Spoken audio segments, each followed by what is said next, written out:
Oke. Hari ini ada teman baru ya, namanya Opak. Dan ini adalah boneka gue waktu gue masih bayi. Dan sekarang dia bakal hadir di konten-konten horor di channel ini. Terus gimana tuh creepypasta kemarin nih? Kalian ketakutan nggak atau belum puas nih? Buat teman-teman yang masih suka dengan konten creepypasta ini, silahkan tonton terus videonya. Dan buat yang nggak suka, ya udah tunggu aja video lainnya atau terserah gitu ya. Nah, seperti yang kalian udah tahu pastinya, gue bakal ngelanjutin tentang creepypasta, cerita-cerita horor pendek yang ada di internet.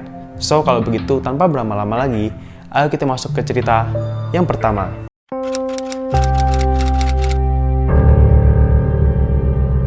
Setelah makan siang, aku kembali ke sekolah untuk belajar tambahan.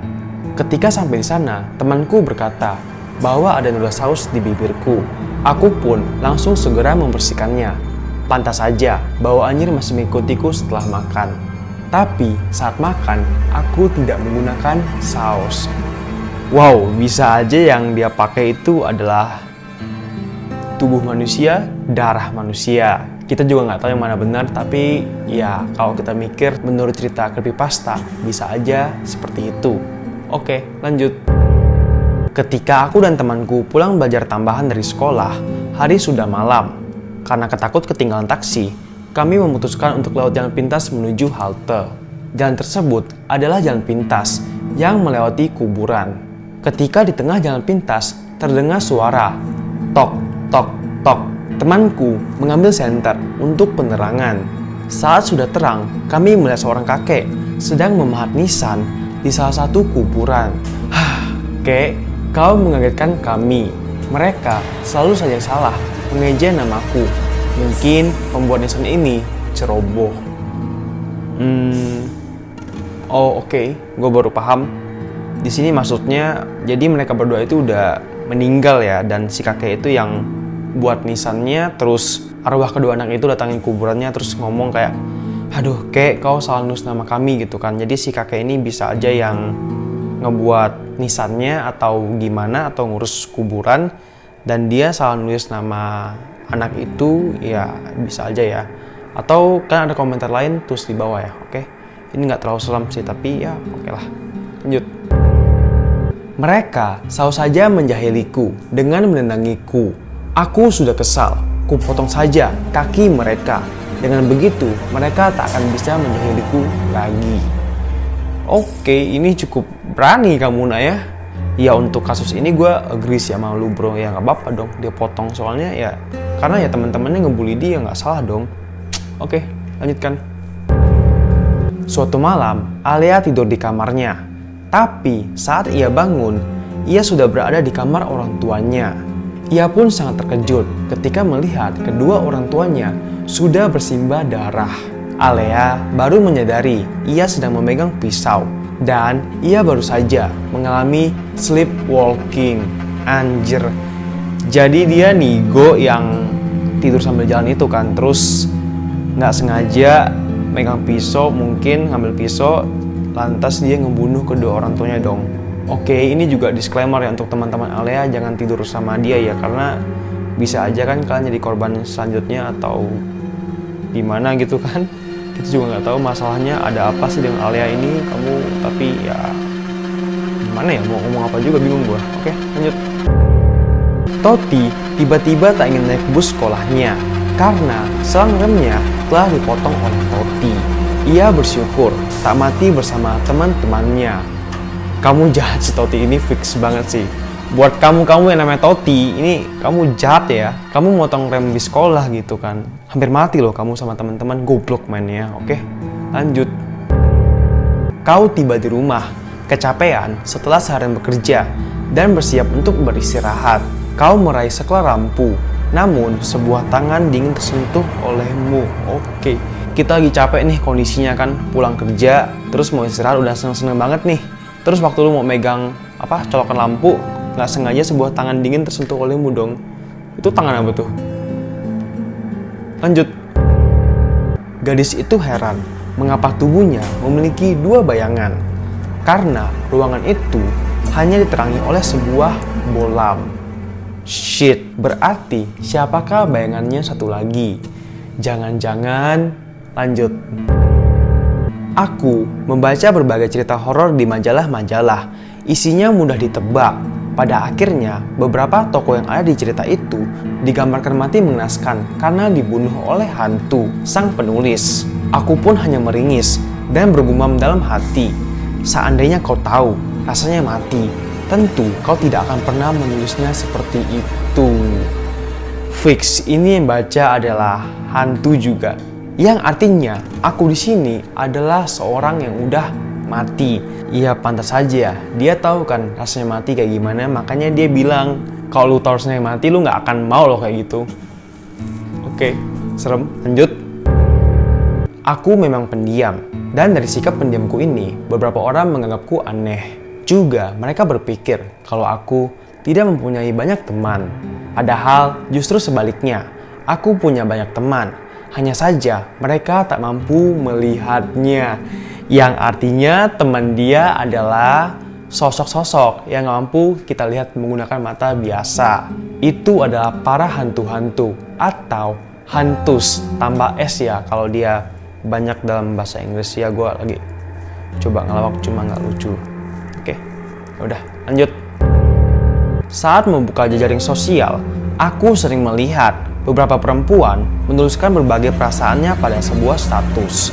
Seandainya aku punya hati, mungkin aku bisa memahami perasaan mereka. Oke, ini ada dua kemungkinan ya. Yang pertama mungkin dia hantu, tapi kayaknya nggak mungkin nggak sih ya? Kok hantu main sosial media? Atau bisa aja sih dia hantu yang baru meninggal di era millennials. Atau yang kedua, dia adalah robot. Karena ya robot nggak punya perasaan gitu. Suatu hari, salah seorang teman menyapaku. Katanya, kemarin aku mau meminjamkannya buku pelajaran yang tidak ia bawa. Dia mengucapkan terima kasih, lalu pergi begitu saja. Padahal kemarin aku tidak masuk sekolah. Yang artinya bisa aja siapapun yang pinjemin temannya itu adalah sosok opak. Enggak ya, bukan opak, tapi hantu.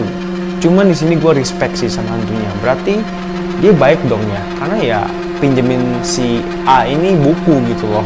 Kalau gitu siapapun kamu hantunya, aku ucapkan terima kasih sebagai perwakilan si A. Karena kamu baik banget, udah pinjemin dia buku sehingga dia bisa belajar dan dia bisa belajar hingga sukses suatu hari nanti. Jasamu bakal selalu diingat oleh dia hantu. Oke, lanjut. Seorang gadis remaja terbangun tengah malam. Dia mendengar kegaduhan di atas lemarinya. Setelah menyalakan lampu, dia mengecek ke atas lemarinya.